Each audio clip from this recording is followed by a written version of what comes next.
Opo, yung answer kasi ng Macboard wala sa akin na kay Sir Bry. Nasa barangay. Nasa Bulacan kasi siya. Nasa Bulacan, tuturo. Parang bumubulong. Masakit po kasi lalamunan ko. Hindi ko po masagad pa yung boses ko. Baka mapaos na naman ako. Di na naman natin matapos. Susubukan ko lakasan ng konti. Okay. Tatandaan nyo yung last time kagabi sa rights of the accused. Tandaan nyo lang yung nag-iisang statutory right natin is right to appeal ha. Sa lahat ng rights of the accused, nag-iisa lang si right to appeal. 23, writ of habeas corpus of yan is the security given for the release of a person in custody of the law furnished by him or a bondsman to guarantee his appearance before any court. The statement is not incorrect. What's the answer? Yes, no, true, false, or maybe? Ano sagot nyo, guys?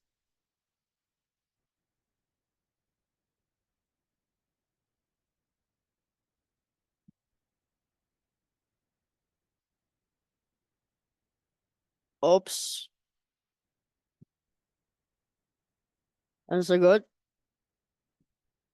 Okay, very good, Delta. False yan, guys. Very good. False yan kasi ang tinutukoy dyan, bail. Okay, ano ba yung bail? Ano ba ang purpose ng piyansa natin? Ano ba yung purpose ng piyansa natin? Security, very good. Pero meron tayong tatlo. Number 1 is to relieve an accused from imprisonment until his conviction and yet secure his appearance at the trial. So sa makatuwid, ang piyansa, hindi yan pambabayad sa hindi yan binabayad sa korte, ha? Alala niyo yung kagabi? I-relieve ka lang upang samantalang makakalaya ka lang. Tapos yung ibabayad mo, yun yung assurance na every time ipapatawag ka para sa trial, pupunta ka. Okay, isipin nyo na lang na deposit siya. Deposit ng bote. Na pag bumili kayo, may deposit para pag binalik mo yung bote, di ba, ibabalik din sa'yo yung pera mo. So, ganun din yung bail. Whether makulong ka o ma-acquit ka, tandaan nyo yun ha. Whether makulong o ma-acquit ka, babalik sa'yo yung pera mo. Hindi lang yan siya babalik sa'yo pag na-cancel yung bail mo. Cancel kasi means, hindi ka na nag-appear. Okay? Hindi ka na nag-appear, yung pinatawag ka. So talagang hindi na yung babalik sa'yo. Kasi assurance yan. Maliit ba? Ayan.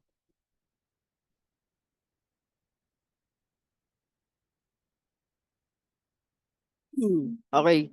Gets nyo na yung, ano number 1 Okay, number 2. Ito yung letter B.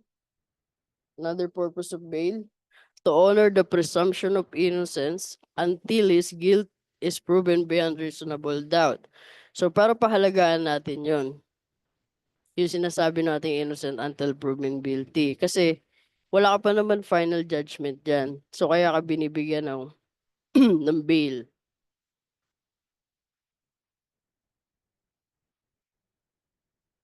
So, sa letter C, to enable him to prepare his defense without being subject to punishment prior to conviction.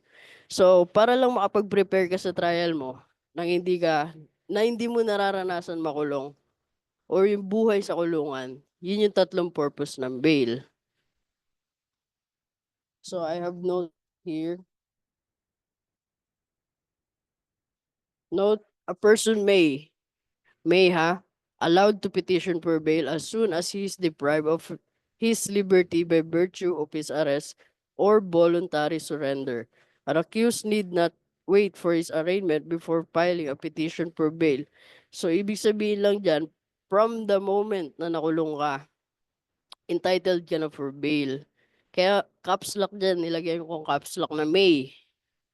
Kasi may mga instances na hindi pwede. Okay? Puwedeng oo, puwedeng hindi. Kasi from the moment na nakulong ka o na-detain ka, natural iisipin mo paano lumaya. So, papasok sa utak mo yung bail, okey?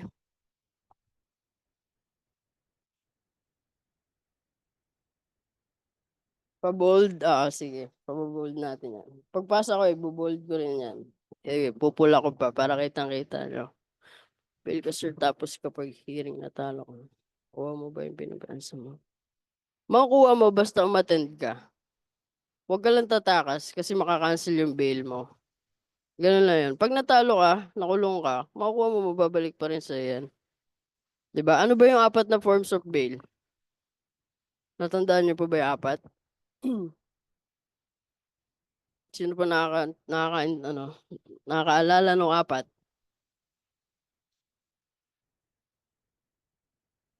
Property, corporate surety, cash bonds, okey, very good. Meron tayong 4 na forms of bail, okey? Number 1, corporate surety. Any domestic or foreign corporation, okey, sa madaling sabi ito lang yung piyansador, okey? Corporation 'yan sila, okey, 'yan tama 'yan, PCCR para mas mabilis niyong maalala, puwede 'yan. Ito lang yung may piyansador, wait lang nag-lag.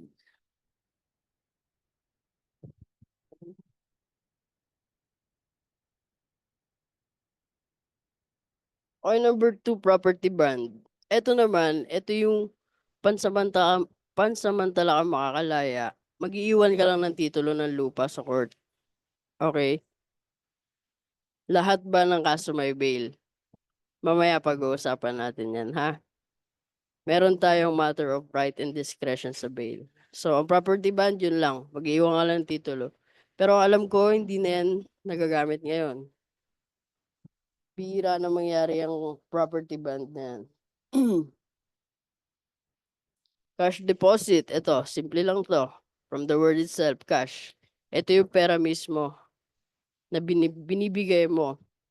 Eto yung mismong bumabalik sa'yo 'pag nag-appear ka tuwing pinapatawag ka. Yung sa corporate surety kasi tumutubo siya.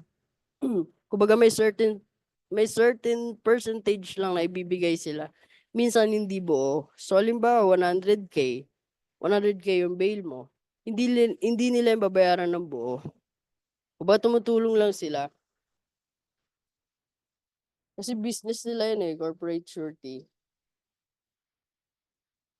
Okey, recognizance, ito yung pinaka-last. Yeah, puwede, poverty. Hindi ka makukulong dito pero may magga-guarantee kasi ng mga tao. Kumbaga, iga-guarantee nila na kapag pinatawag ka sa korte, sure na babalik ka.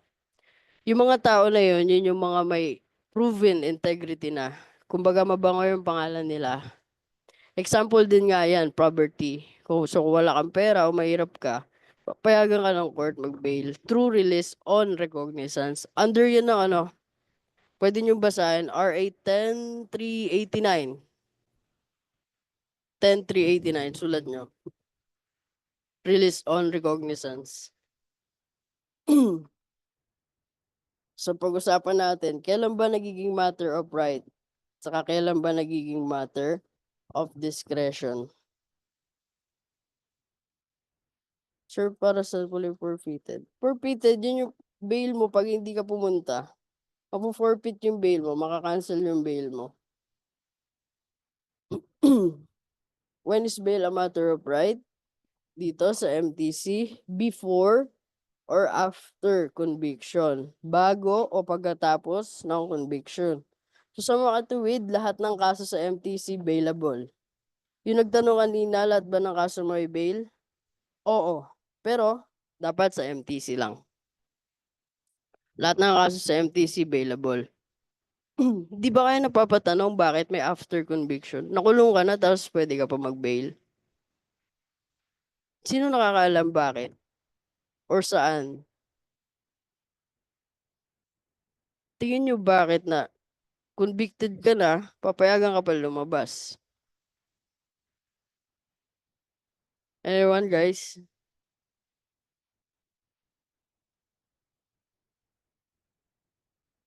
Yan, very good. Pag nag-appeal. Ayan. Pag nag-appeal ka, para makapag-prepare ka. Pag nag-appeal ka. So, kaya may after conviction dyan.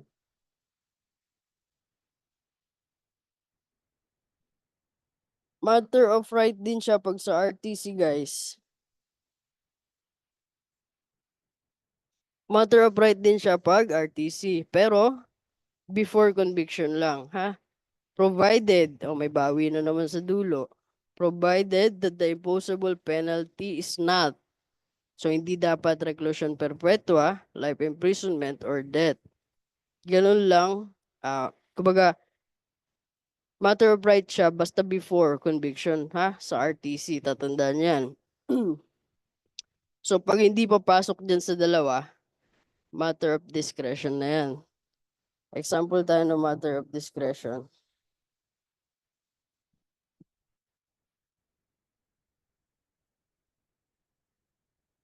When is bail a matter of discretion? Pag na-convict ka daw sa RTC. Ang gulo, di ba? Dito, right, bago ka ma-convict.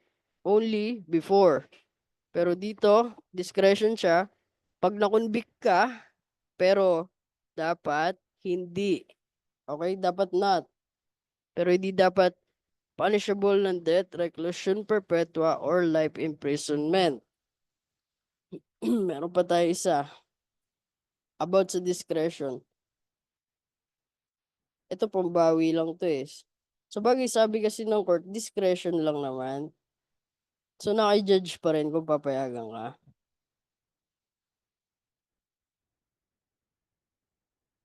So if the offense charge is punishable by death, reclusion perpetua, or life imprisonment, provided that the evidence of guilt is not strong. Okay? Ibig sabihin, kahit papasok sa death, reclusion perpetua, or life, basta mahina ebidensya na guilty ka, pwedeng payagan ni judge. Pero discretion nga, di ba? Bakit po ba ako sa huli ko nagawa naman po mga buwan na mes? Baka walang permit. Kailangan kasi ng permit yun. Kaya nga illegal. Pag strong ang evidence, tignan mo muna. Kasi kung RTC pinag-uusapan, hindi ka talaga pwede mag-bail. Kasi kumbaga, eto na yung pinaka-last na pagbibigyan ka. Kung punishable ng ganito kabigat, pero dapat hindi kalakas yung ebidensya. Exceptions in really case, napagbigyan lang siya. Pero hindi siya basis or jurisprudence na pwede natin sundan. Napagbigyan siya kasi dahil sa sobrang tanda niya na. Magaling kasi yung abogado niya eh. So ito, bibigyan ko kayo ng tanong Paano kung homicide? Guys, paano kung sa homicide? Di ba available siya kasi reclusion temporal lang? Hindi siya abot ng reclusion perpetua. Paano pag binalikan kayo? Papagamot siya nun. Saka, naalala ko, kinase digest kasi namin yun yung fourth year. Kaya medyo nakalimutan ko na yung Pero ayun, balik tayo sa tanong.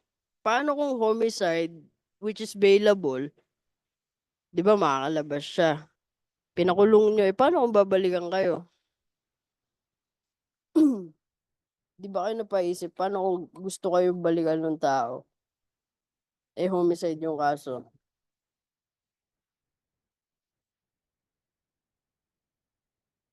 Wala. Di ba may exceptions tayo?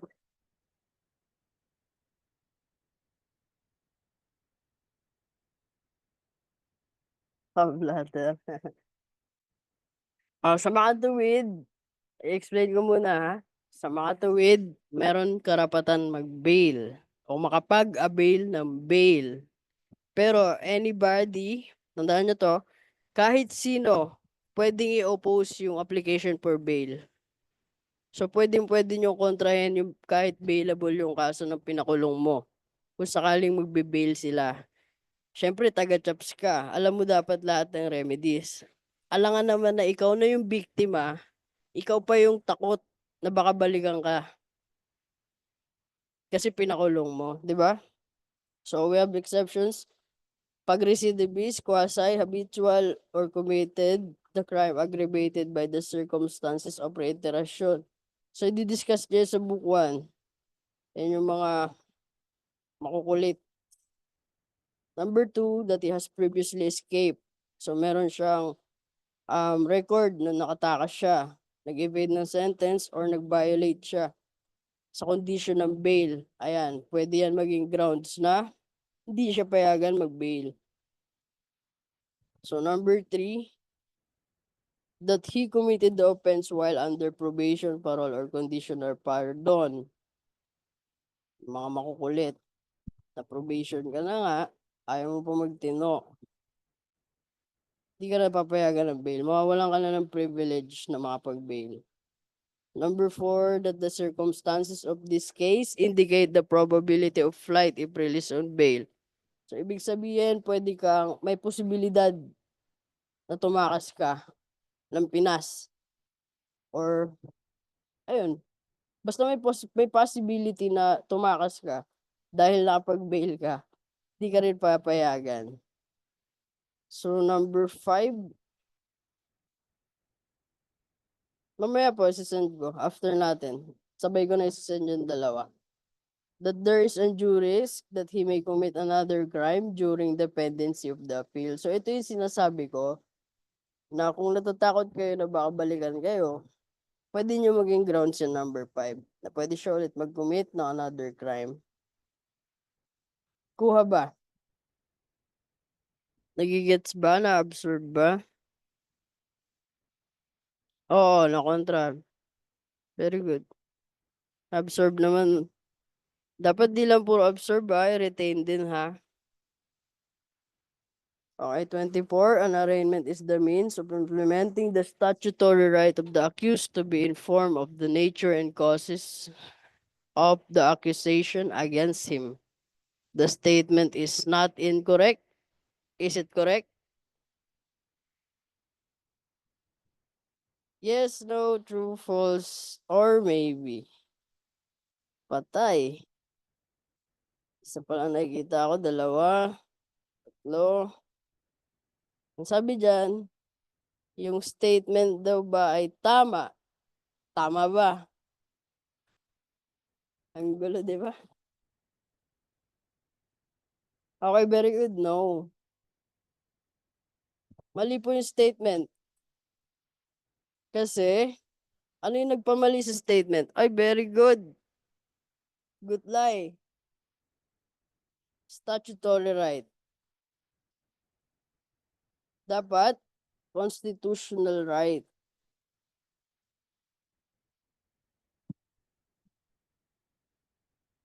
Yun yung nagpamali. Okay?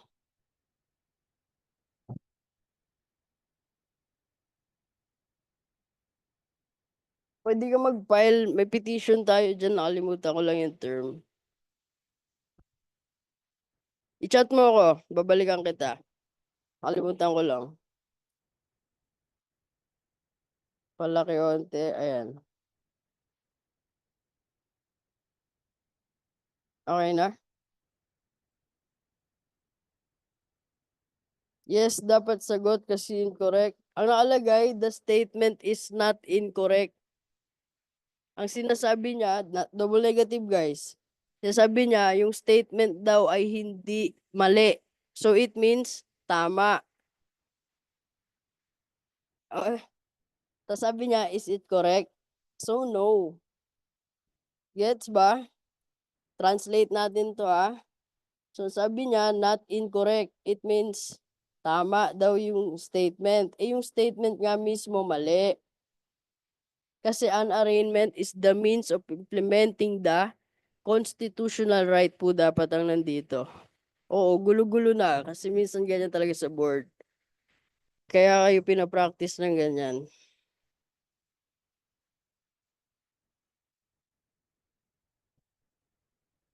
Not incorrect. Ibig sabihin nga daw po, kumbaga sinasabi niya tama yung statement. Is it correct? So no, kasi mali yung statement talaga. Kuha ba?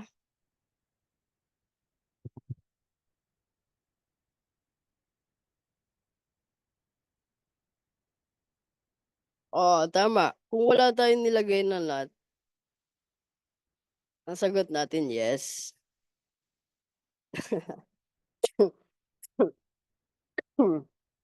Okay na, pwede na mag-move on. 25 na tayo. Is where the accused will plead guilty or not guilty to the offense charged against him. Ano sagot? Alpha, Bravo, Charlie, or Delta? Ay, very good. Arraignment. Mm. So, ano ba yung arraignment and plea? Yung plea, yan yung sagot ha. Plea or guilty or not. Dito muna tayo sa arraignment.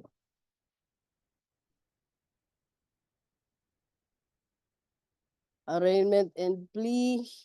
Rule 116. An arraignment is the means of implementing, tingnan mo, the constitutional right of an accused to be informed of the nature and cause of the accusation against him. So dito, babasahan ka lang, i-inform sa'yo yung kasong inaakusa sa'yo. Very good. So si plea kasi, may letter B.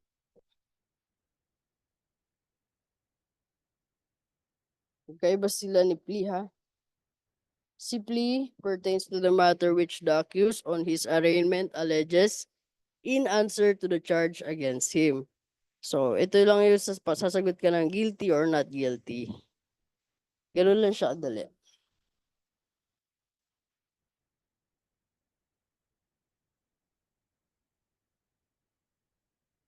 So, when plea of not guilty shall be entered, kailan ba i-record sa court na not guilty? Siyempre, actual plea of not guilty. Sinabi mo, not guilty, Your Honor. So, number 2, pag nag-refuse ka nag-plead, di ka nagsalita, ayaw mo mag-plea, not guilty pa rin yung ilalagay, yung i-record. So, number 3, he makes conditional plea. Ano ba yung conditional plea?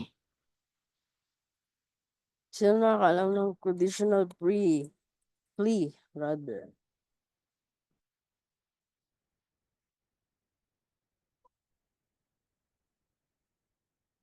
Anyone? Ano yung conditional plea?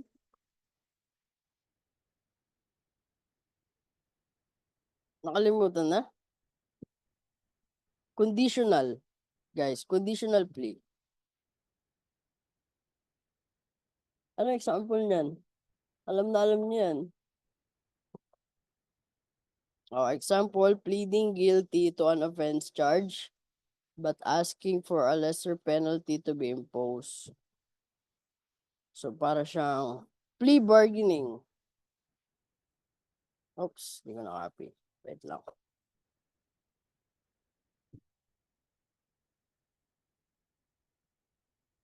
Ba yung plea bargaining? Not guilty. Pleading guilty to an offense charge but asking for a lesser penalty. So, halimbawa, sa plea bargaining, explain ko to sa pre-trial, no? Papyawan natin. Ginagawa kasi to sa pre-trial. So, plea of not guilty shall be entered to him. Exculpatory evidence. Ang tawag pag nag-interpose ka ng lawful defense. Justifying or mitigating, pwede rin siya doon. Kaya conditional plea. Yes. Ano yung tinatawag na improvident plea? Di ba meron tayong tinatawag na improvident plea?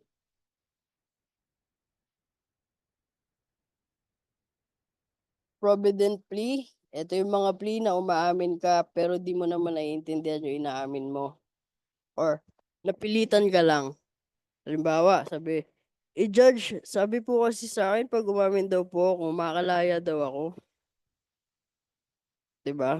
Pinapaamin ka na hindi mo naman alam kung ano yung inaamin mo. Tawag dyan improvident plea. So pag nag-plea ka na improvident plea, nalaman na improvident yung plea mo, not guilty pa rin ang i-record sa'yo. Yan ang improvident plea. So kailan ginagawa? Kailan ginagawa ang arraignment? I mean, saan pala? Were made. Baka na sumasagot, tulog na. Lasing na kayo, no? O, nangyayari ang arraignment kung saan mismo korte sinampa. Okay? How and by whom made? Paano at sino yung gumagawa? Sino gumagawa ng plea? Arraignment and plea shall be made in open court by the judge or clerk by furnishing the accused with a copy of the complaint or information, reading the same in the language or dialect known to him, and asking him whether he pleads guilty or not. So si judge ang magbabasa sa'yo. Pero normally kasi yung mga judge masyadong busy, clerk of court, bibigyan ka ng copy ng complaint galing sa complainant or information na final ni piskal, tapos babasahin sa'yo yung inaakusa sa'yo. Sa dialect, syempre, na alam mo. So, kung Bicolano ka, pwede rin Bicol language or dialect pala, sorry. Dialect. So, basta dapat naiintindihan mo yung binabasa sa'yo. Sino ba mga taga Bicol dito? Baka may mga taga Bicol dyan. Anong taga Bicol dito?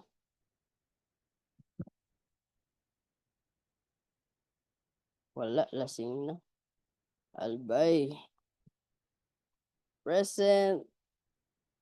Ay, dami ah. Buray nila, nindo. Wala taga Naga dyan, Naga.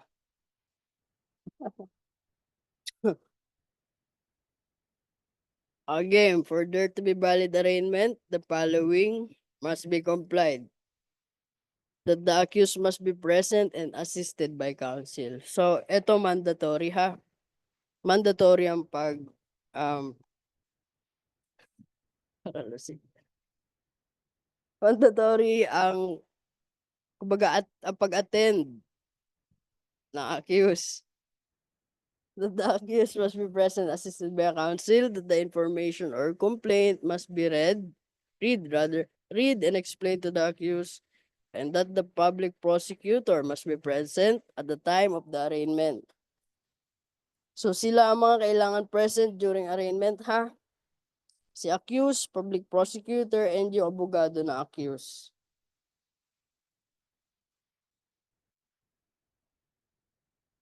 May tanong ako.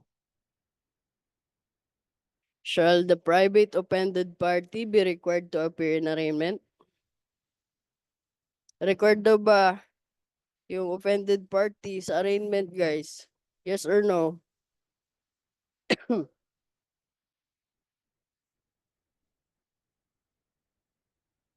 Yes, no. Hati.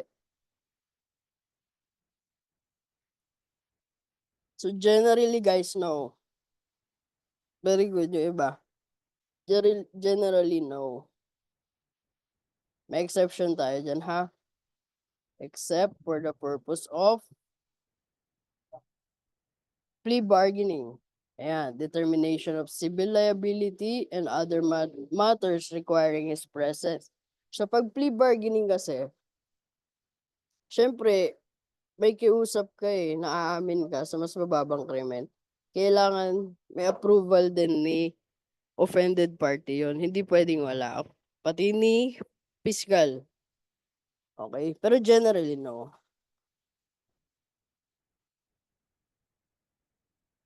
So before arraignment and plea, marami kang pwedeng i-avail.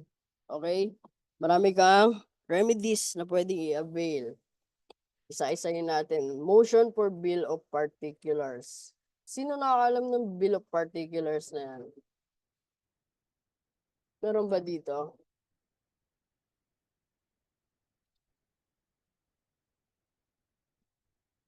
Anyone guys? Motion for bill of particulars.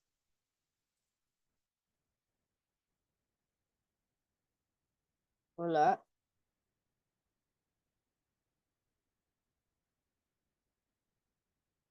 Very good. Motion para iklaro hindi mo naintindihan. Kaya particulars. Okay? To enable him to properly plead and prepare for trial under yan na Section 9, Rule 116.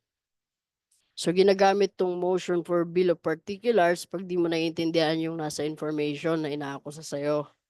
Hindi kasi pwedeng motion to quash ang magiging remedy mo dito. Kung hindi ito ang bill of particulars. So, para maintindihan mo lang maayos yung inaakusa sa'yo bago ka mag-plea. Okay? Bago ka mag-plea. So, pag grinant yan ni judge, uutusan niya si judge na yung prosecution, linawin mo naman kasi hindi naiintindihan ng accused. So, gano'n lang. Pwede nyo maging remedy yan. Pampatagal din yan.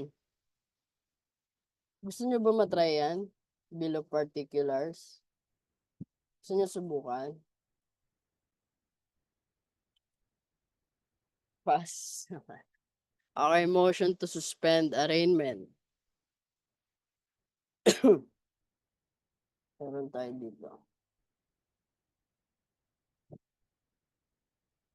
In cases, the following cases, pwede ka mag-suspend na arraignment pag, number 1, the accused appears to be suffering from unsound mental condition, which effectively renders him unable to fully understand the charge against him and to plead intelligently. Okay, sa madaling sabi, pwede mo daw ipasuspend yung arraignment pag nabaliw si accused. Okay? So, dapat totoong baliw ha. Di yung parang tanga nagbabaliw-baliw ka lang doon. Kasi ini-examine yan. Halimbawa si court mismo mag-order na ipa-examine ka sa saan ba yun? Sa mental. Ayun. Kaya pwede masuspend yung arraignment dyan. Very good. Existence of prejudicial question. Alam nyo na to. Pero explain ko pa rin. So pag sinabing prejudicial question, hindi natin mareresolba yung criminal case kung may question ba kung bakit sa umpisa pa lang. So yun yung question na sinasabi. Very good, civil first. Halimbawa sa bigamy nga, di ba? Halimbawa si Marga at si Mark, mag-asawa. Ngayon, si Mark nagpakasal kay Bria. O, si Marga nag-file siya ng kaso kay Mark at Bria. Ang depensa ni Mark, baliw po kasi yan si Marga eh. Diba? So kaya ayaw niya na daw kay Marga. Oo, so prejudicial question na yon kung baliw ba talaga si Marga. Kasi kung mapapatunayan na baliw si Marga nung kinasal sila ni Mark, ibig sabihin, yung kasal nila is, kasal nila ano? Invalid or void, nullity, null and void. Kasi isa yun sa grounds, di ba, ng nullity of marriage. Ngayon, paano mo sasabihin?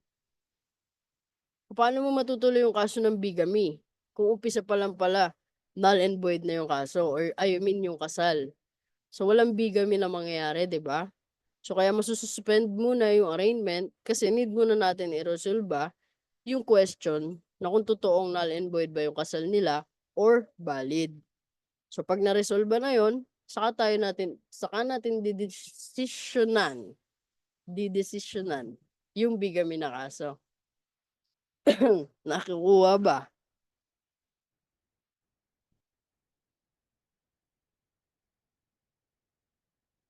Okay, very good.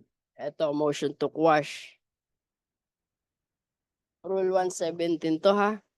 Nuggets. Produkto ka ni Ma'am Consunji Nuggets.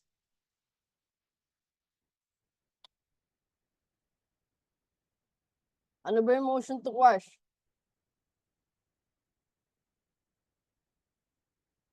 Number 1, meron tayong that the facts charged do not constitute an offense. Etong mga ililista ko sa baba, mga ano to ha, ito yung grounds para makapag-file ka ng motion to quash. Ano yan sinasabi sa number 1? Facts charged do not constitute an offense. Ang lalim magsalita ng batas, no?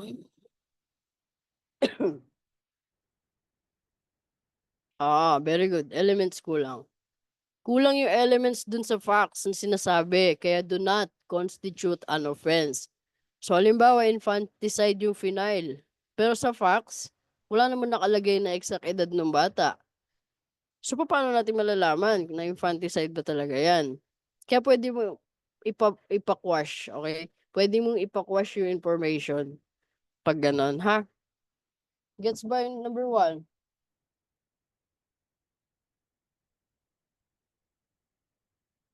Okay, number 2.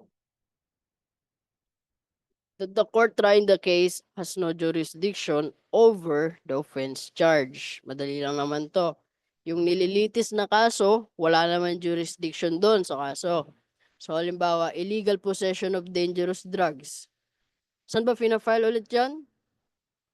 Pag drugs case? RTC, di ba? Pero final mo sa MTC. I mean, final ng kalaban sa MTC. So, hindi sakop ng MTC yan. Dapat RTC, drugs court. Very good. So, kung makukulong kayo, I mean, makakasuhan sa MTC ng drugs, gamitin niyo yung motion to quash, ha? On the ground that the court trying the case has no jurisdiction over the offense charge. Ano yung number C? Ay, number C. Letter C.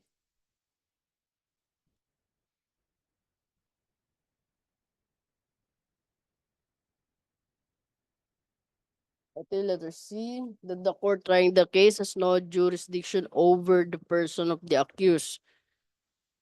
Over the person of the accused. So kung wala namang jurisdiction yung korte ulit doon sa accused, halimbawa public official, tapos anti-graft and corrupt yung kaso, tapos nasa RTC, di ba? Halimbawa sa RTC kinasuhan.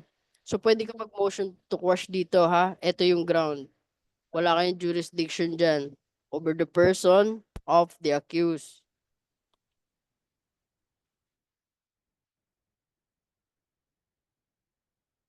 Okay, letter D, that the officer who filed the information had no authority to do so.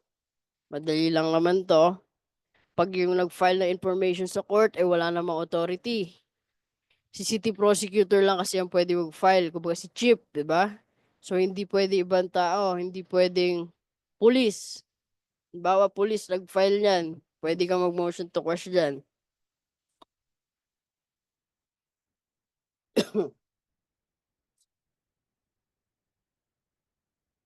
So, letter E, that it does not conform substantially to be prescribed form. So, kasi yung information natin, di ba may tama siyang format? Nakita na ba kayo na information? Di ba may tamang format siya? Kaya pag hindi nag-conform doon, pwede ka rin mag-quash. Di ba meron tayong place of the commission, designation of the offense, may mga ganun tayo dun, di ba? Name of the accused. Ito yung tamang format niya, no? Dapat kumpleto yan. Pag hindi, pwede ka mag-file. Ayan. Ayan mo, isi-send ko naman yan sa inyo mamaya. Para kita nyo. So, meron pa tayong dalawa. That more than one offense is charged except when a single punishment for various offenses is prescribed by law. Okay, ganito yan. Dapat kasi sa isang information lang, isang crime lang. Okay? Isang information per crime lang ang ifa-file. Hindi pwedeng more than one. Except natin dyan pag complex crime or special complex crime. So, pwede rin yung may in relation to, katulad sa BAUC, katulad sa mga special penal law natin, pwede yon. So, halimbawa, arson with homicide or special complex crime of robbery with homicide, Ituturo ko yan sa book 1. So, hayaan nyo imahin natin yan doon. Pero ito, ang pag-usapan lang natin dito, one crime per information. So, kung nakapag-commit siya ng 2 crime, ibig sabihin, 2 information na ipa-file. Kasi ang nangyari dyan, pwede mo i-quash yan pag 2 yung nandyan.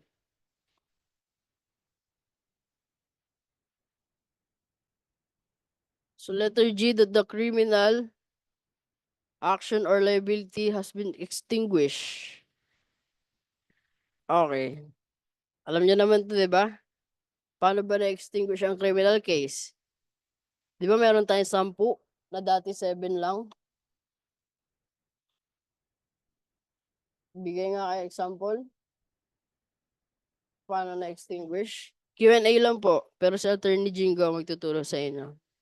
Magaling yun. Pasukan nyo yun, ha? Idol din yan.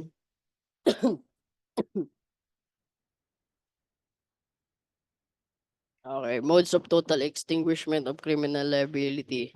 Namatay yung accused. Na-serve mo na yung sentence mo. Prescription of crime. Prescription of penalty. Amnesty. Absolute pardon.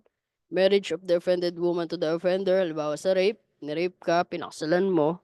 Extinguish criminal liability mo doon kasi ibig sabihin, pinatawad mo. Decriminalization, katulad ng vagrancy. Ayan, wala na yan. So, final discharge of probationer. And number 10, yung the post-conviction DNA test that is favorable to the accused. So, ang basis natin dito yung Visconde Massacre. Case ng Visconde Massacre.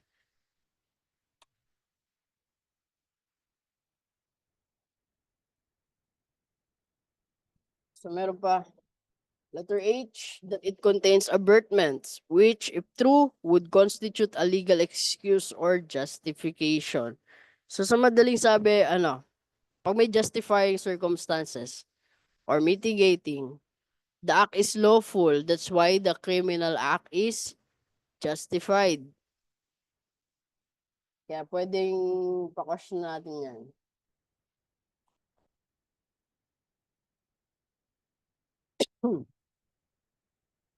So, ito yung last. Letter I, that the accused has been previously convicted or acquitted for the offense charged or the case against him was dismissed or otherwise terminated. Anong tawag dito? Anong tinatawag dito? Letter D. Anong tawag dito? Ano na ibig daw sabihin yan? Previously convicted. Okay, very good. Double jeopardy. Ito yung tinatawag niyang double jeopardy.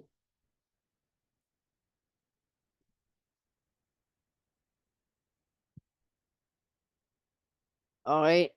Hindi mo na pwedeng buhayin ng parehong kwento yung same na kaso sa ibang korte. So pag na-convict na, na-acquit na, o the-dismiss na, pero, wait lang, upload agad yan. Hindi ako makafocus. Pangit ng boses ko ba? Tignan natin, kasi si Sir Nolly po nag-upload. Hindi po ako. So, ina-upload naman niya kung kaya agad, ha?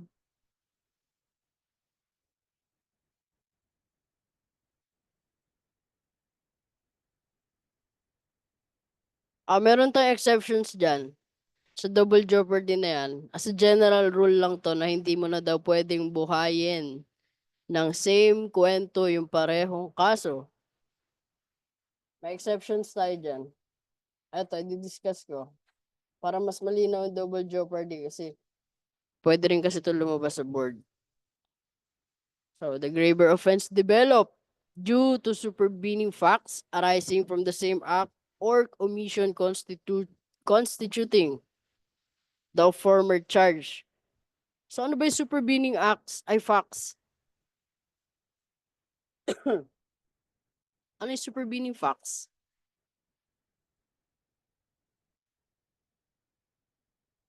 Forum shopping. Halimbawa sa kasong, scam. Halimbawa ikaw, Ang forum shopping yung nag-file ka ng nag-file ka dito, nag-file ka dito, nag-file ka dito, nag-file ka dito, sabay-sabay, yun yung tinatawag na forum shopping.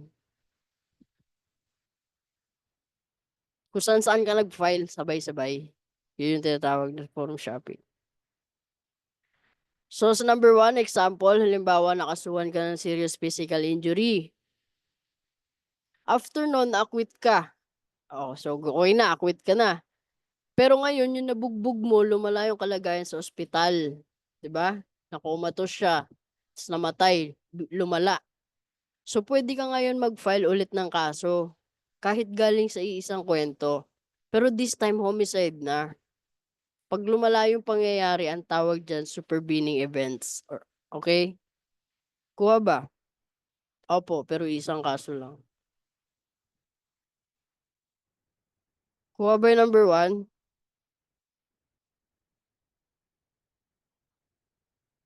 Isa pa. Basta may lumala. 'Di ba, physical injury. Nakasuhan ka physical injury kasi binugbog mo. Ngayon, na-acquit ka sa korte sa kaso na physical injury. Pero yung binugbog mo kasi, nasa ospital pa, comatose. Ngayon, namatay siya. So ngayon, mabubuhay yung kaso. Pero this time, hindi na serious physical injury, magiging homicide na. Okay? Kasi namatay na. Meron kasi tayong tinatawag na proximate cause. Yung LKS causa de la causa, alam niyo ba yon? So kung sino yung pinaka naging rason para mangyari yun, oo, pinagmulan, liable ka pa din. Kasi kung hindi mo naman siya binugbog, hindi naman mamamatay yun eh. Kahit sabihin natin na, di ba, nakapag-cause ka lang ng serious physical injury, hindi na, kasi di ba ang sabi ko, na-acquit na siya dun sa unang kaso na serious physical injury. So ngayon, mabubuhay siya kasi nga, namatay yung binugbog niya. Opo, this time homicide na. Kuha. Pero same facts kasi siya, same na kwento. 'Di ba sabi kasi natin sa double jeopardy, hindi mo pwedeng gamitin yung same na kwento para buhayin yung kaso. 'Di ba? Pero ito kasi mga exceptions.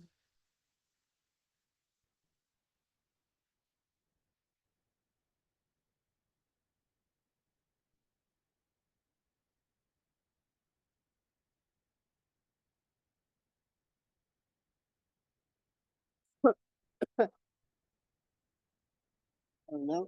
Sama ba tayo para? Dahil nagawa ng sa mga result. Opo. Ayos yung...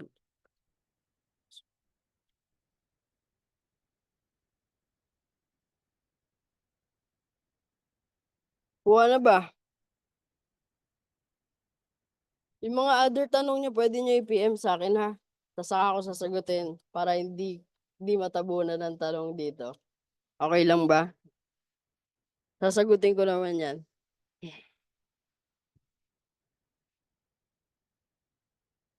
Okay, sige. Number 2, the facts constituting the graver charge became known or were discovered only after a plea was entered in the former complaint or information.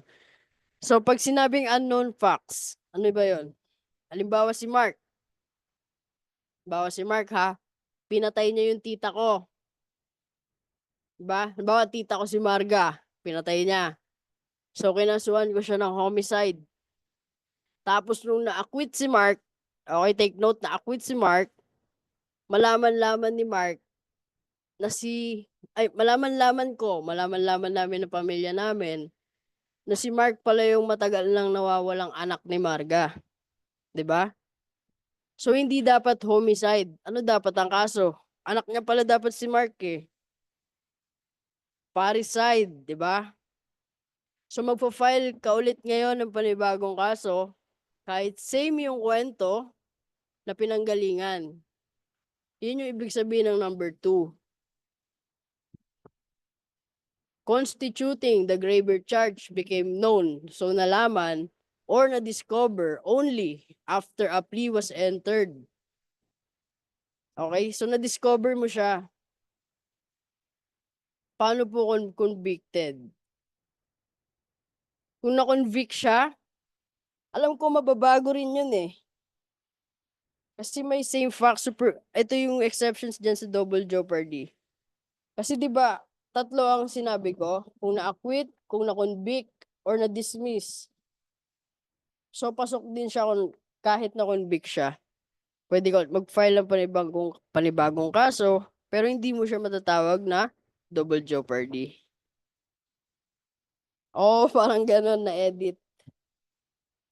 Pero panibago kasing kaso. Kumbaga, babalik-balik tayo dun. Okay, number 3.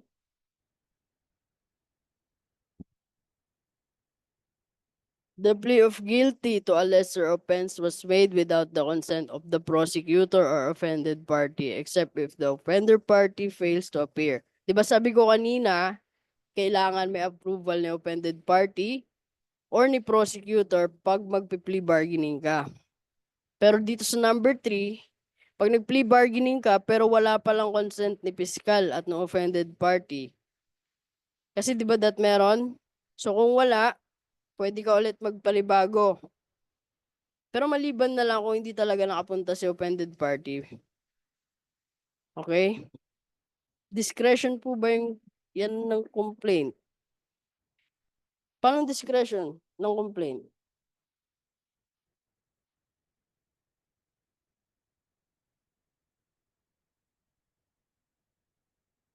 Na pinag-uusapan natin kanina. Yung mga remedies nyo ha. Ayan. Pero panghuli, letter D, challenge the validity of the arrest or legality of the warrant or assail the regularity or question the absence of PI of the charge. So, dito naman, pag nag-plea bargain, wait. So, dito ko questionin mo, okay? Questionin mo yung validity ng pag-aresto sa'yo. Kung legal ba yung warrant niya. Or kung bakit hindi ka nabigyan ng PI. Okay? Pag hindi kasi, pag hindi, wait lang. Discretion po ba yung complainant? Discretion ng complainant? Ang alin po?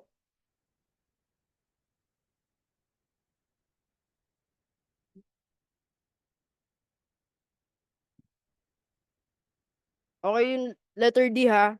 Questionin mo kung valid ba yung pag-aresto at kung legal ba yung warrant or kung hindi ka nabigyan ng PI. Kasi pag hindi na question yan ni accused before arraignment, mawi-waive po. Okay? Mawi-waive na yung pag-question mo. Kumbaga, hindi mo na pwedeng ma-question yan after ng arraignment.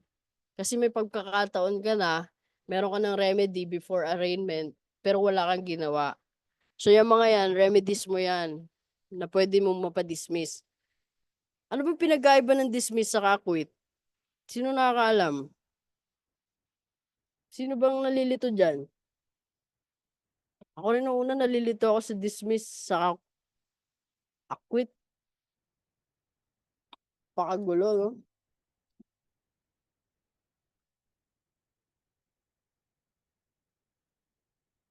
Paggawa tayo table. Pa-explain. Sure, guys. Ayan. Difference between dismissal and acquittal. So, ang basis for action does not decide the case on the merits, does not determine innocent or guilt. Sa dismissal. Sa acquittal, always based on merits. Defendant's guilty was not proven beyond reasonable doubt. So, pag dismiss ang kaso, pwedeng i-refile. Ang acquittal, hindi na pwedeng buhayin kasi papasok na ang double jeopardy. Okay? Ano ba yung kaso na ang effect ay dismissal? Yun yung pag nag-file ka ng motion to quash. Does not decide on the case of merit. So, ibig sabihin, hindi dahil dun sa sa mismong trial na naglaban-laban kayo sa merits ng case. Kumbaga ang tinitira dito sa dismissal, yung pagkakamali ng mga information before arraignment. 'Di ba? Sa motion to quash, yun ang example na dismiss. Pag na-approve yung motion to quash nyo, pwedeng ma-dismiss yung kaso. Okay? Kuha ba? Ito kasing acquittal, pag hindi na-prove na guilty ka, maa-acquit ka.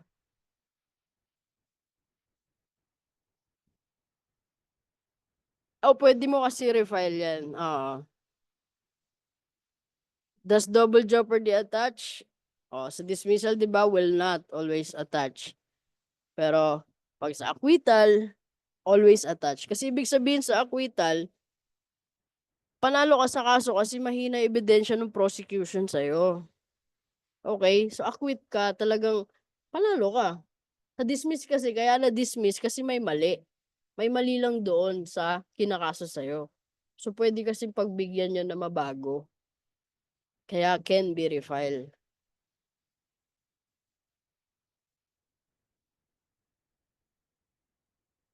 Kuha ba?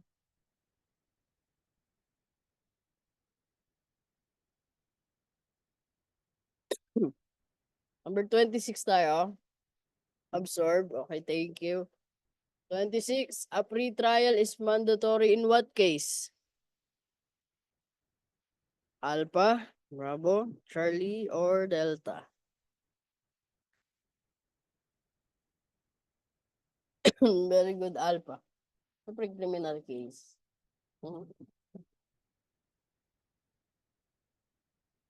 Okay, ano ba yung pre-trial?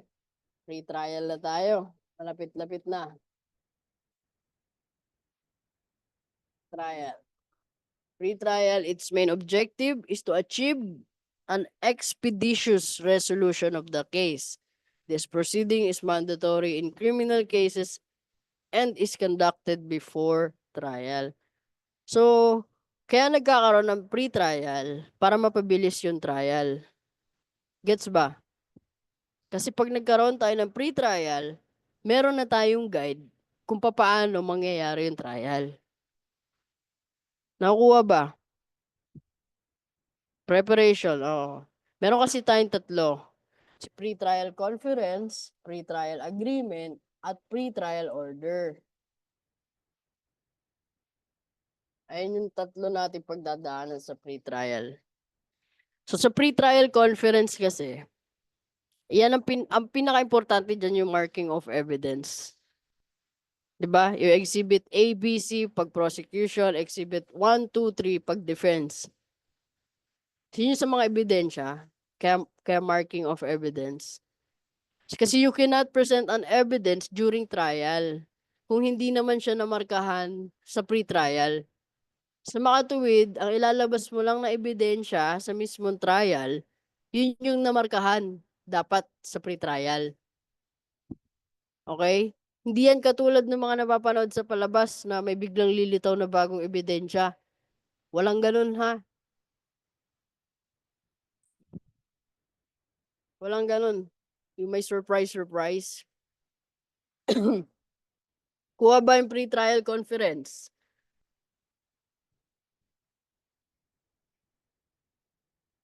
Guys, kuha ba?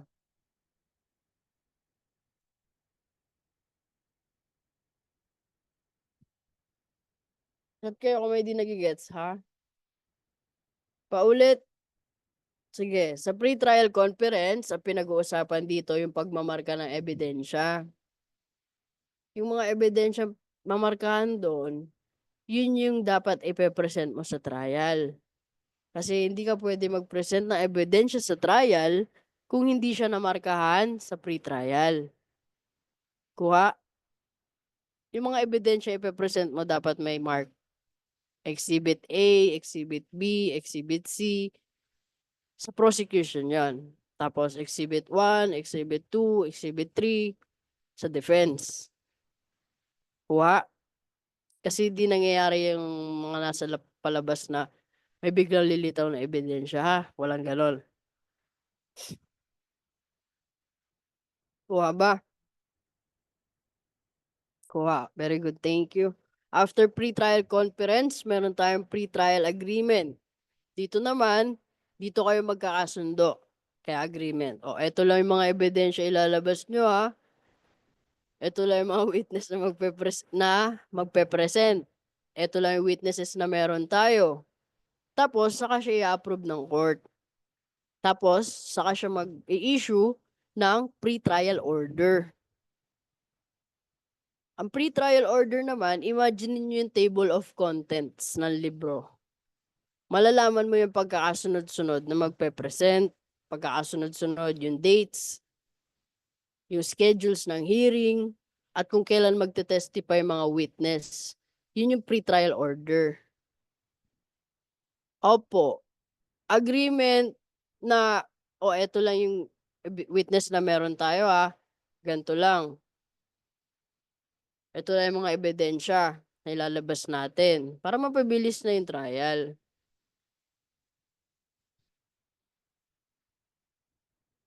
Kuha na.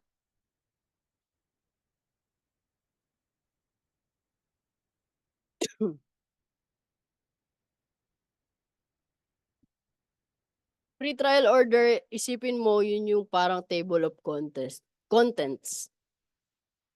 Doon nakalagay yung mga pagkakasunod-sunod na schedules ng hearing, kung anong oras maglalabas yung mga witness, sino magte-testify sa 8 a.m., yung ganun. Ini-interview yung accused. Opo, kasi witness din siya. Kahit accused siya, tawag pa rin kasi sa kanya witness.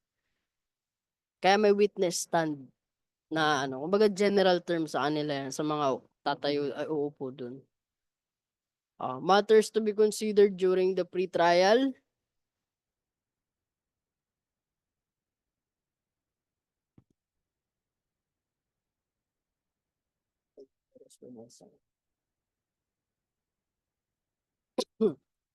It usually involves the defendant pleading guilty to a lesser offense or to one or more some of the counts of multi-count indictment in return for a lighter sentence that the graver charge. Okay? So dito 'di ba, alam niyo naman pag umamin ka, pero dapat sa mas mababang kaso. So halimbawa nag-commit ka ng robbery. Sabi mo doon, opo, sige, amin ako. Pero baka pwedeng sa kasong theft na lang. Dapat offense necessarily included in the offense charge. So para malaman natin kung pwede i-plea bargaining lahat ng kaso or yung dalawang crime, tignan mo yung elements kasi doon tayo magkakatalo sa elements.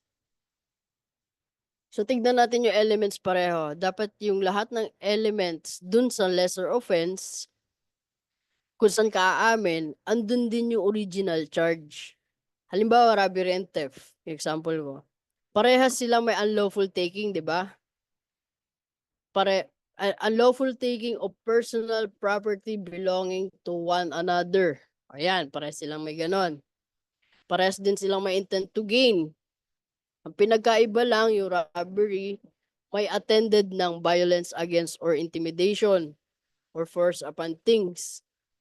'Di ba? Oo, very good. So kumbaga yung majority dapat ng elements ng dalawang kaso ay parehas lang para pumasok sa plea bargaining. Kasi hindi pwedeng, halimbawa rape, tapos homicide. Anong kinalaman ng rape sa homicide, 'di ba? So halimbawa kinasuhan ka ng rape, tapos aamin ka sa homicide, walang ganon. Hindi mo pwede plea bargaining yon. Kasi wala namang namatay, ang layo ng elements, di ba? So pwede yan kung murder to homicide, di ba? Rape to acts of lasciviousness. Basta that may majority elements na magkamuka. Okay? You murder at homicide, pares silang may intent to kill. Di ba? Pares may namatay. Ang pinagkaiba lang nila, di ba, yung qualifying aggravating.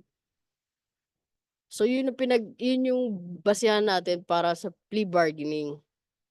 Nakuha niyo ba? Kung paano tayo nagpi-plea bargaining?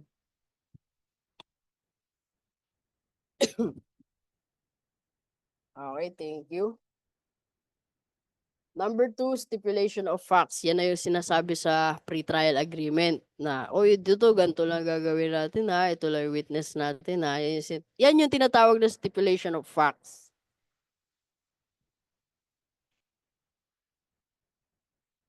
O marking for identification of evidence of the parties. Ayan yung sinasabi ko kanina sa pre-trial conference.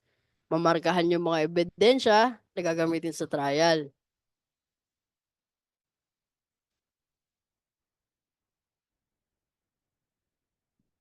Number 4, waiver of objection to admissibility of evidence. Meron na kasing nagkakaanuhan dito sa pre-trial. Nag-o-objectan na sila. Objection, gano'n-gano'n. Kasi pag pwede na kasing maayos sa trial yan, kung hangga't kayang maayos sa trial or pwede nang matapos sa trial, mas okay sa kanila yon. Kasi 'di ba nga meron tayong rights of the accused na to speedy trial. Ginagawa din natin dito yung modification. Tandaan nyo to ha. Importante rin to. Modification of the order of trial if the accused admits the charge but interposes a lawful defense. So dito mamomodify siya or magkakaroon ng reverse trial. If si accused umamin pero may justifying circumstances. 'Di ba? Tatandaan nyo? Pagka kasi si accused nag-interpose ng lawful defense, mare-reverse yung trial. Ano ba yung tamang order ng trial natin? Sinong mauuna?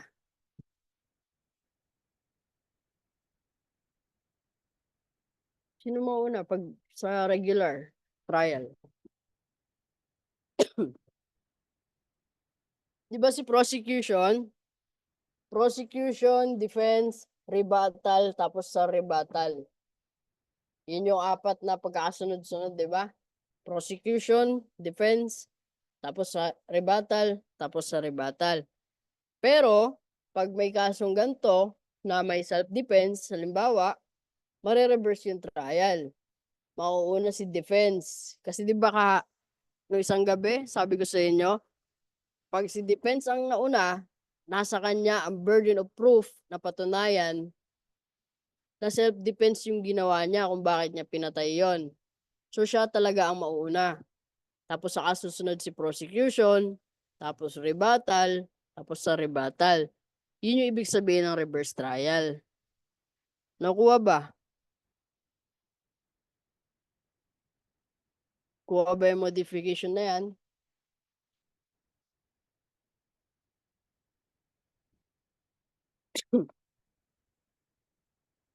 Okay, thank you. Isa pa?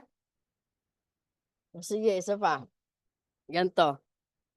Modification, ibig sabihin binago, ni-reverse. Kasi ang normal order natin, mauuna si prosecution, saka si defense, tapos rebuttal, tapos sa rebuttal, 'di ba? Pero pag may kasong mga self-defense, ang mauuna magpe-present ng evidence si defense. Kasi siya yung accused. Nasa kanya yung burden of proof para patunayan na self-defense yung ginawa niya kaya niya napatay yung tao. Kaya ang mauuna palagi pag ganyan si defense. Susunod ngayon si prosecution, tapos rebuttal, and then sa rebuttal. Kaya sinabing modification kasi tawag doon reverse trial. Kuha na ba? Kuha na ba? Pinaguguluhan pa ba? Okay, thank you. Number 6, such matters as will promote a fair and expeditious trial of the criminal and civil aspect of the case. So dito naman, lahat na mapag-uusapan para lang mapabilis yung trial, gagawin na. Okay? Kasi kung matatandaan nyo, di ba, kakadiscuss ko nga lang kanina, kasama sa rights of the accused, yung right to speedy, impartial, and public trial. So, kaya kung kaya naman na pag-usapan sa pre-trial, tapusin na natin. Yung upload guys, hindi ko po alam kasi si Sir Nolly ang nag-upload. Wala akong control sa pag-upload ng website. Okay, number 27. A trial is the examination before a competent tribunal according to the law of the land, of the facts or law put in issue of the cause of the purpose of determining such issue. The statement is not incorrect. Ang sagot.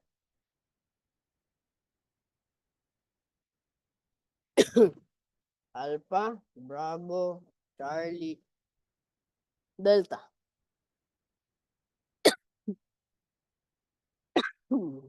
Excuse me. Bakit false? Bakit may sumasagot ng yes?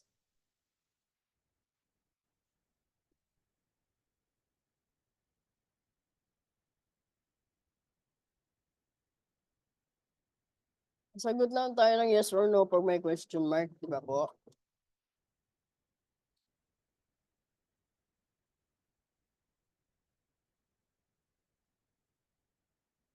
Okay, the correct answer is Charlie. True po. Tama yung statement natin, guys. Di ba? Ay na naman tayo, nadali na naman sa not incorrect. Yung statement daw ay hindi mali. So, ibig sabihin, tama. So, true. Nadali na naman ba? Pagbasa masyado, ay i-analyze ang tanong. Delikado tayo dyan.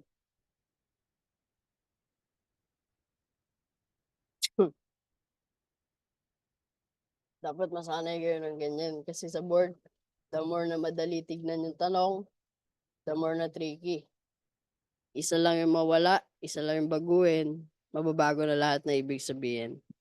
Kaya, sanayin nyo yung sarili nyo. Nakadalawa na to. Ayan nyo sa lahat ng Q&A nyo sa akin, puro ganyan, para masanay kayo.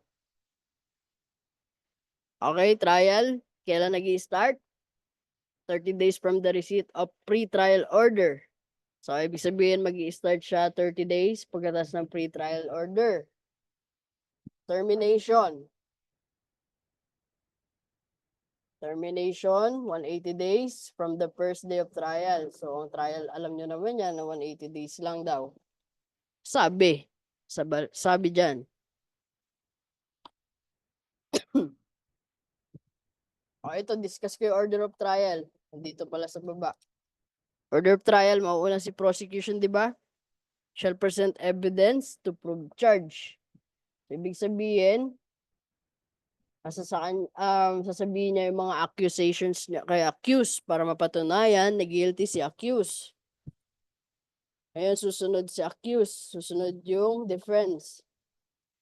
Lalagay ko dito defense. Prosecution, defense.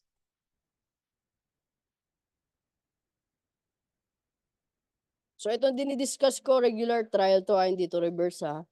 May present evidence to prove his defense and damages, if any, arising from the issuance of any provisional remedy in the case. So, ibig sabihin, magpe-present naman siya ngayon. Magpe-present naman siya ngayon ng depensa niya.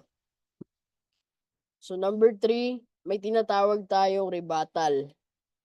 Yun yung sinasabi ko kanina. The prosecution ulit. Unless the court in furtherance of justice. So, ibig sabihin, wait lang, ilalagay ko muna dito para makita niyo. Ang gulo eh.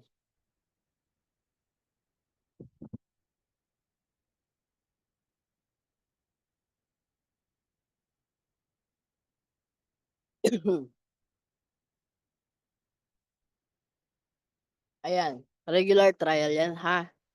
Mauna si prosecution, magpe-present siya ng ebidensya, si defense, tapos sunod niyan rebuttal. Kasi si prosecution na naman, sa rebuttal, si defense na naman. So, yung rebuttal kasi sa rebuttal na yan, mangyayari lang yan pag si court pumayag, si judge pumayag, na mag-present pa sila ng ebidensya. O maglabasan pa sila ng ebidensya. Pag kasi sa una pa lang, sa prosecution at defense pa lang, malinaw naman na kay judge kung sino yung tama at mali o kung anong papaligan niya, hindi na yan magpaparebuttal or sa rebuttal. Kaya nakalagay dyan, di ba? Unless the court in furtherance of justice permits them to present addition evidence bearing upon the main issue. Yun yung pinagkaiba nila. So number 5, ito yung explanation natin sa ano. Upon admission of the evidence of parties, the case shall be deemed submitted for decision unless the court directs them to argue orally or to submit memoranda. So after nyan, magdidesisyon na si judge. Reverse trial, baliktarin nyo lang. Mauna si defense, prosecution naman. Ganun lang siya kadali. Ito yung ano niya. Ito yung note niya dyan. Lalagay ko para mabasa niyo. Pagbigay ko ng notes. Ayan. When the accused admits the act or omission charge in the complaint or information but interposes a lawful defense, the order of trial may be modified. Mare-reverse daw. So number 28, the following are the requisites for trial in absentia, except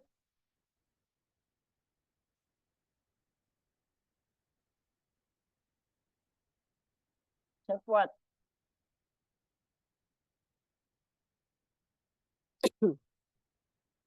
Nasagot 28, guys.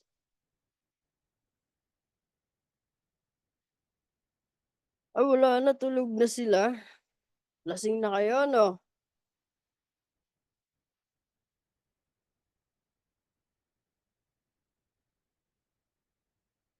Alpha, Bravo, Charlie, Delta.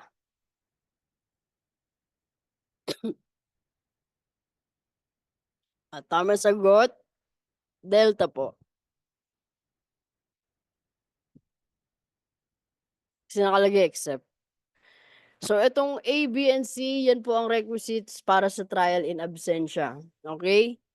Dapat, number 1, na-arraign ka na or nabasahan. Number 2, dapat alam niya na may trial. Na-notify siya. And number 3, ibig sabihin, parang unreasonable. Bakit di ka a-attend? Baka na shit ka. Trial mo yan. So, ibig sabihin, kung di ka attend, dediretso pa rin yung trial mo. Di mo pipigilan na ilitisin. So, dapat na-arraign ka na, ha? Kasi minsan, meron kasing nagja-jump bail. 'Di ba? May nagja-jump bail. So, pagkatapos niya magpiyansa, hindi na siya uma-attend ng hearing. So, kapag wala ka pang arraignment, halimbawa, di ka pa na-arraign, i-archive yung kaso mo. Tigil muna yung kaso mo. Pero pag na-arraign ka, na-notified ka, tapos unjustified yung absence mo, tuloy pa rin ang kaso. Trial in absentia ang tawag dyan. Kahit wala ka, bahala ka dyan. Kuha ba? Nakuha ba si trial in absentia?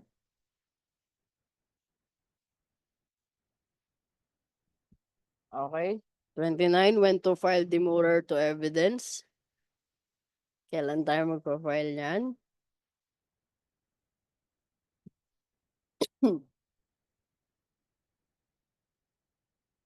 Very good. After the prosecution has rested its case.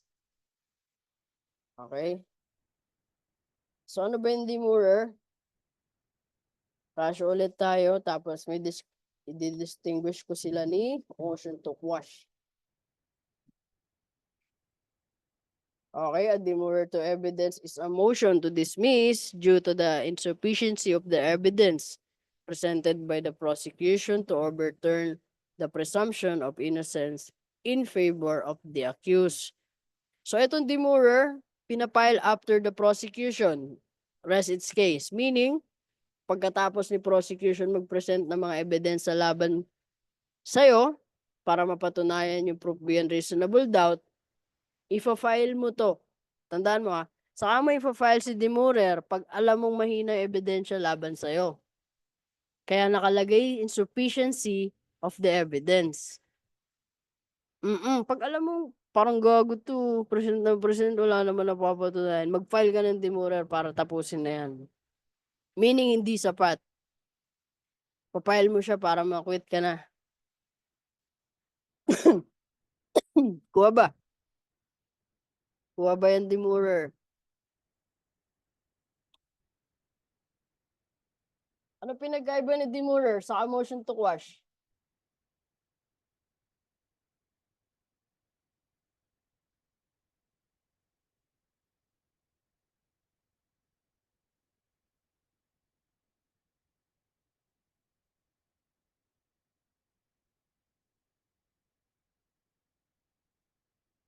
Hmm? Mamaya ni number 30 na yan. Sufficient, demurrer para ma-quit, motion to quash para ma-dismiss. Okay. Tanggalin natin ito. Lalagay ko yan sa ration nyo. Okay? When filed before entering a motion to quash, before entering plea, and demurrer after the prosecution rests its case.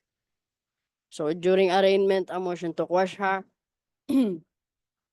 Tapos, sa demurrer, pa-file mo pagkatapos, sabi mo, Your Honor, I would like to, diba? Pag sabi ni prosecution, ano yun? Sasabi niya?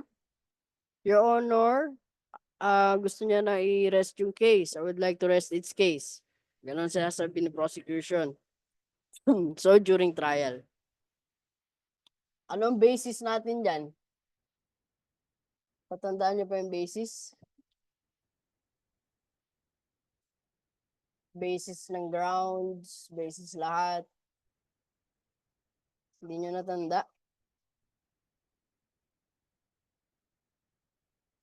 Hindi niyo natanda yung basis, guys? Tanggalin natin.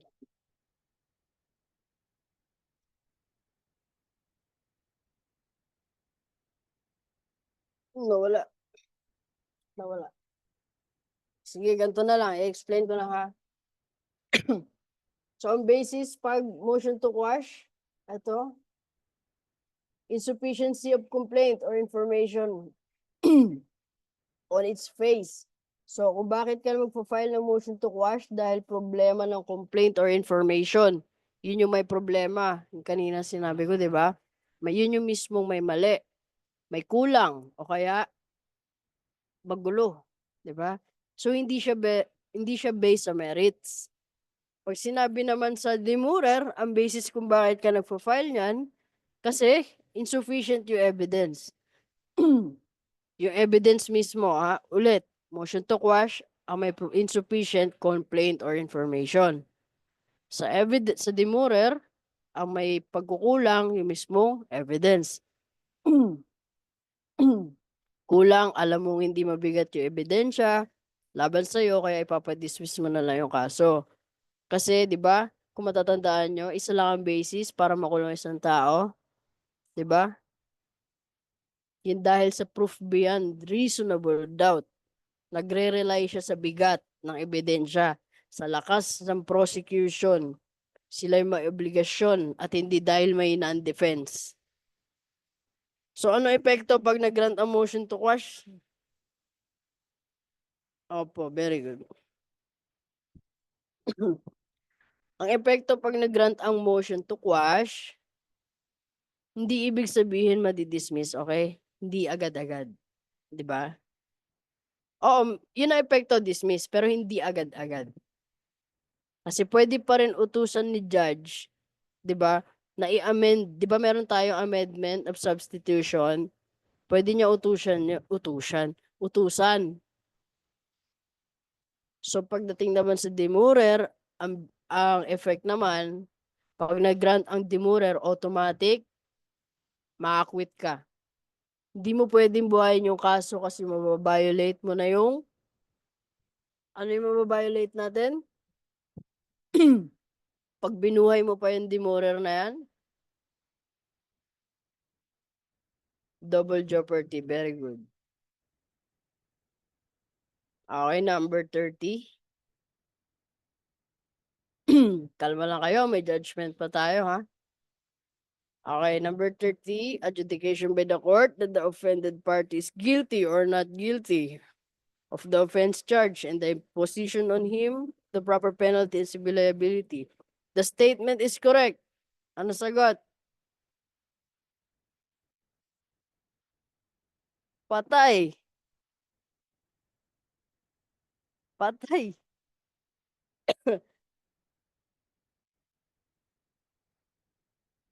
Ang sagot, guys, false.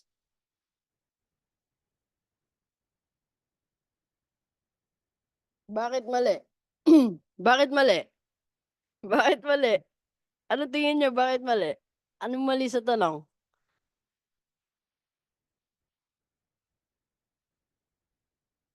Ba't ba? Galit ah. Offended party, oh. Baka ng shit. Ikaw na ang offended party, ikaw pa yung babasahan ng judgment. Ikaw na yung biktima. Patay tayo dyan.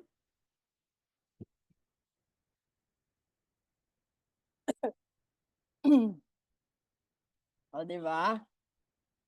Ang sinasabi dito, tama yung statement. Ang sagot nyo, tama, true.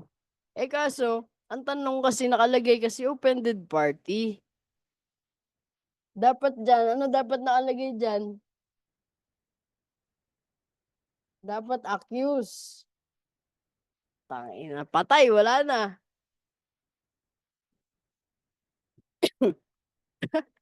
Nakatatlo na to, sir. Tama na yan. Discuss na muna natin judgment.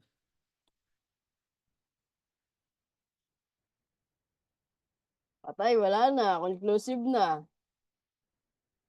Oo, ba't kasi mali yung question, no? Parang tanga. Okay, judgment. Is the adjudication by the court that the accused is guilty or not guilty? Okay. Sa madaling sabi, yun yung babasahan ka na, ha? Yun yung sinasabing guilty or not guilty. So, ano ba ang contents ng judgment?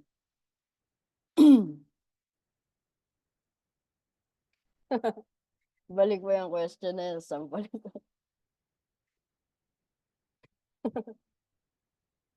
Dali kayo, no? Sabi ko, wag kayong compulsive sa pagsagot. Okay. Contents ng judgment, dalawa lang. Okay? Isang conviction, saka isa acquittal. Pag conviction, the legal qualification of the offense constituted by the acts committed by the accused and the aggravating mitigating circumstances which attends its commission. So nakalagay dapat yung buong kwento. Saka kasama yung mga pangyayari kung bakit may aggravating or mitigating circumstances. Number 2, ito yung dinidiscuss ko, ito yung mga nakalagay sa ano nyo ha, sa judgment yan ibabasa sa inyo. Number 2, the participation of the accused in the offense, whether as principal, accomplice, or accessories after the fact. So, yung participation daw ni accused, whether principal, yung tatlo. So, kung principal, dapat nakalagay specific. Kasi di ba meron tayong tatlo? Principal by inducement, direct participation, saka indispensable cooperation. Ayan yung sa book 1, matatopic natin yan. So, dapat yun yung nakalagay ha, kung principal siya. Kasi yung direct, di ba tatlo? Direct participation, yun yung mismong gumawa. Ang principal by inducement naman, yun yung nag-udyok. Pag sinabi namang indispensable cooperation, big sabihin, hindi mangyayari yung krimen kung wala siya.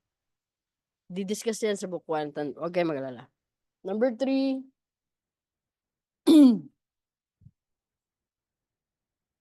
the penalty imposed upon the accused. So, kung ano man yung parusa sa kanya. So, sa number 4, it's all about civil liability lang. So, ano naman po pag acquittal?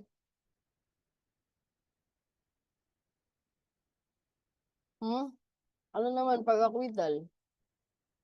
The judgment of acquittal shall state whether the evidence of the prosecution absolutely failed to prove the guilt of the accused, and number 2, merely failed to prove the guilt of beyond reasonable doubt. So kung kung maa-acquit ka, dapat nakalagay din doon sa contents ng acquittal mo kung bakit. Hmm, promulgation of judgment. Oh, ito na, last topic. Kailan ba nagiging final ang judgment? Kailan nagiging final ang judgment?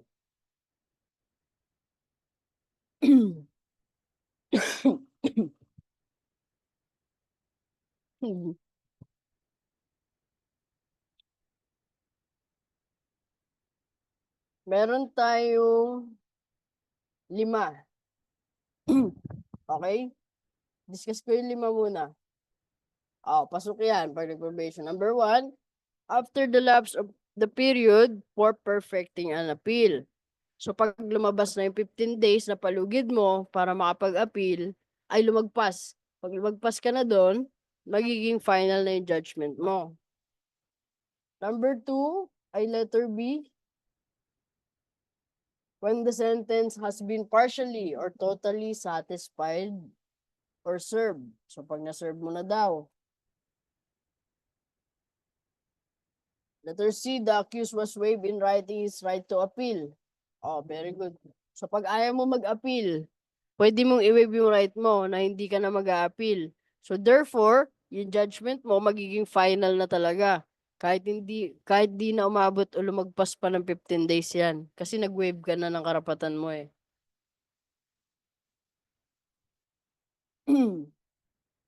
Letter D, when the accused has applied for probation. So pag nag-apply ka ng probation, magiging final na. Kasi kasi 'di ba isa sa requirements ng probation, dapat convicted. So magiging final siya, magiging convicted ka talaga pag nag-apply ka ng probation. Ito, remedies of the accused against judgment of conviction. Ito yung last topic natin. Ano yung magiging remedy natin pagka nagkaroon tayo ng judgment of conviction? Guys, magbigay nga kayo. Remedy.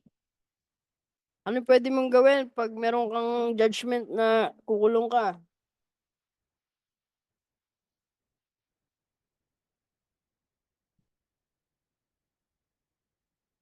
Number 1, discuss na lang natin. Number 1, modification of judgment. Very good. So ipapamodify mo yung judgment. Halimbawa, mali yung judgment sa'yo. Na-convict ka ng homicide, halimbawa. Pero ang parusa, pang murder. Diba, reclusion temporal lang ang homicide. Pero ang parusa sa'yo, naging perpetua. So pwede mo ipamodify yun kay judge. Yun lang ibig sabihin ng modification of judgment. I-modify, i-edit lang. Number 2, reopening of proceedings. So, halimbawa, convicted ka na. Pero papabuksan mo ulit yung kaso kasi merong injustice na nangyari. Diba? Hindi makatarungan na nangyari. Example, na-convict yung isang kambal. Diba? Diba may kambal tayo? Halimbawa, ang nakulong yung isa, yung hindi naman totoo may kasalanan. So, pwede mo i-file yan, kung may nagkaroon man na injustice na nangyari. Number 3, motion for new trial. Anong basis natin sa motion for new trial? Di ba meron tayong dalawa? Errors of law or irregularities prejudicial to the substantial rights of the accused. Sino nakakalala nito? Hindi nyo na ba maalala to? Itong part na to? So dito sa 3.1, ito yung may mga errors na di napansin agad na pwedeng makaapekto sa rights ni accused. Halimbawa, yun nga, double jeopardy. Hindi napansin o nakita agad sa record na nakonvict na pala siya dati for the same facts. So kung gano'n ang mangyayari, pwede ka mag-file ng motion for new trial. Nakukuha niyo ba? Saglit na lang to. tigil niyo muna yung tagay. Saglit lang. Patapos na to. Number 2, new and material evidence has been discovered. So, ito. So, ipapile mo to pag may newly found evidence. Pag sinabi kasi nating newly found evidence, ito yung mga ebidensya na bago mo lang nakita.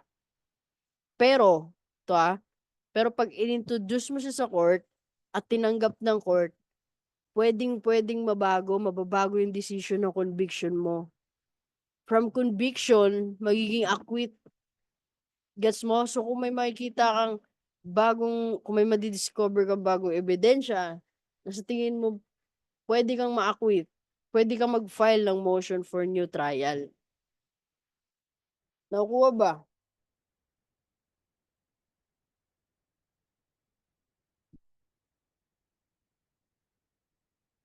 Ito, motion for reconsideration. Ifa-file mo naman to pag may error of facts, saka errors of law.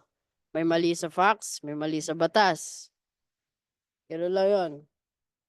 Appeal. Itong pinakalas. Appeal from judgment. Kinang ina. Ilan days yan? 15 days, di ba? Ito ang old rule. May bago kasi tayong rule dyan. Old rule, di ba? Judgment, meron kang 15 days para makapag-appeal. So sa 15 days na yan, meron kang tatlo, di ba? Alin kasi dyan pwede mong gamiting remedy. So from judgment, meron kang 15 days. Meron ka lang 15 days para mag-motion for new trial or motion for reconsideration or appeal. So pagkakasyahin mo yan mga yan, yung tatlong yan sa 15 days after judgment. Yun yung problema noon eh. Sa dalawang motion naman, isa lang ang pwede dyan, di ba? Ulit tayo, ulit. After judgment, meron ka lang 15 days para dyan sa tatlong remedy mo. Pero sa dalawang motion, isa lang ang pwede mong kunin. Okay? Halimbawa, nag-file ka ng motion for trial tapos na-deny ka. Kaso na-deny ka sa ika-13 days. Parang tanga, no? Eh di meron ka na lang 2 araw para makapag-appeal. Sa tingin mo, aabot ka sa appeal? Hindi na, di ba? So pag lumagpas ka ng 15 days, di ba? Sabi natin, final and executory na ang judgment natin. So kaya hindi ka na makakaabot kung abutin mo ng ilang araw yan. O may weekend pa. Weekend. So malas ka kung ka 15 days saka lang nagkaroon ng sagot yung motion mo.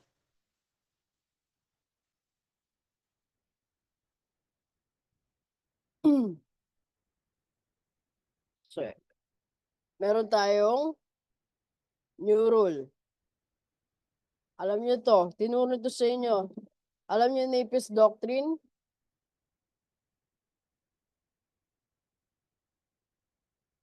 Guys, alam niyo Naples Doctrine? Ba't ayaw? Makuha.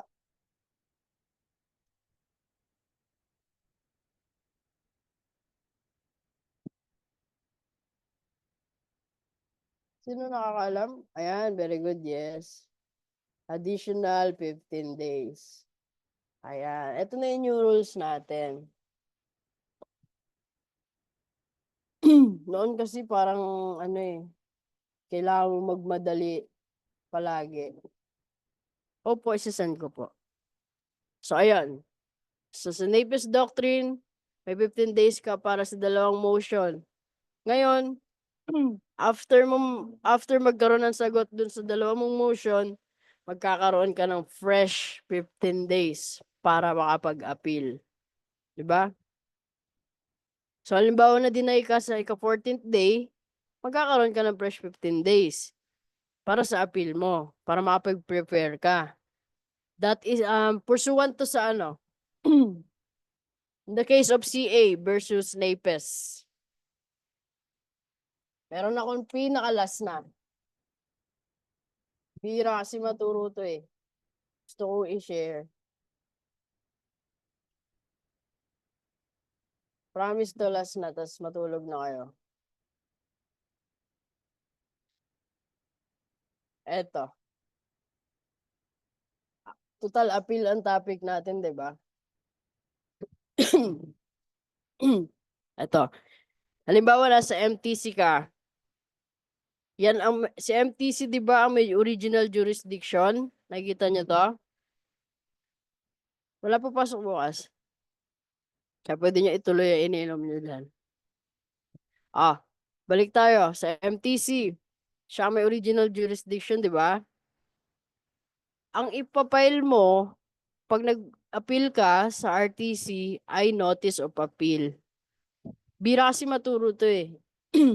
Ang sinasabi lang, mag-file ka ng appeal, mag-file ka ng appeal, mag-file ka ng appeal. Pero anong appeal ang sinasabi? Diba? So, kung galing ka sa original jurisdiction, mag-a-appeal ka sa RTC, notice of appeal? Notice of appeal ang ipapile mo. So, kung galing ka na sa RTC, galing ka sa appellate jurisdiction, ang ipapile mo is petition for review para naman sa Court of Appeals. Okay? Appellate jurisdiction ulit yan. So, kung galing ka naman sa Court of Appeals, tapos, iaakit mo na naman sa Supreme Court, ang ipapile mo na ay appeal by certiorari or petition for review on certiorari.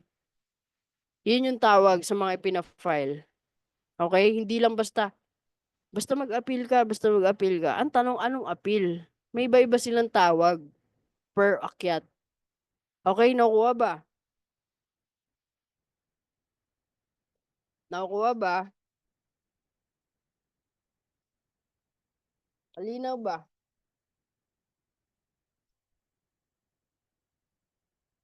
Ulit natin. So, ito mga pula. Yung mga pula na yan yung ipapile natin kada aakyat tayo ng korte. Pag galing ka ng MTC, aakyat ka ng RTC, ipapile mo notice of appeal. Ngayon, kung nasa RTC ka, aakyat ka ng Court of Appeals, ang ipapile mo, petition for review. Diba? Ngayon, pag nasa Court of Appeals ka, tas aakyat ka naman sa Supreme Court, ang ipapile mo na, appeal by certiorari or petition for review on certiorari. Gets na? Yan yung mga pinapile, hindi lang basta appeal. May kanya-kanyang tawag ng appeal yan. Kuha ba?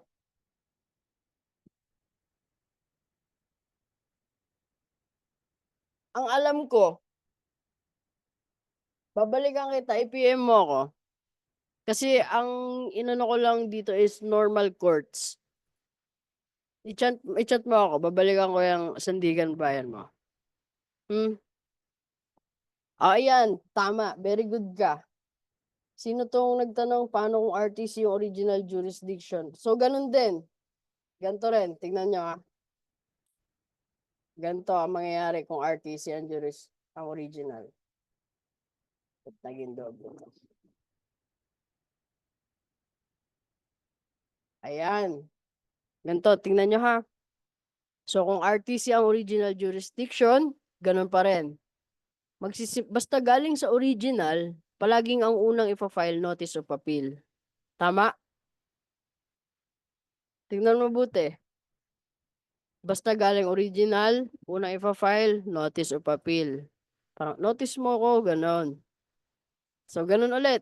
Pag nag-file, pero pag Court of Appeals ka na, basta pang Supreme Court, appeal by certiorari or petition for review on certiorari. Kuha na, malinaw na ba?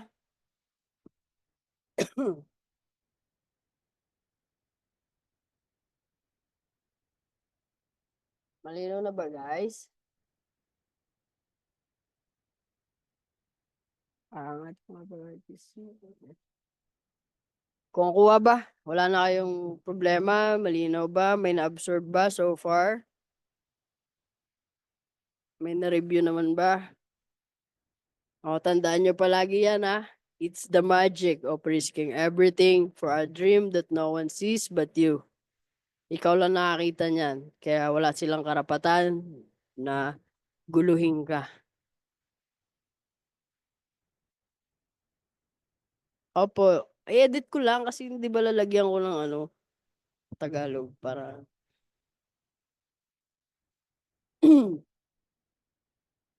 inom, masama pa pakiramdam ko. Kita ulit tayo sa Lunes ng gabi. Meron tayong ay hindi, Tuesday yata ako. Book 1 naman tayo, book 1. Kukuwentuhan tayo ulit. Sige na, magpahinga na kayo, enjoy na yung bakasyon niyo. Opo, se-send ko sa GC. Salamat din guys. Enjoy na kayo niyan. Pahinga na kayo. Opo, sige, re-send ko evidence nyo. Good nighty.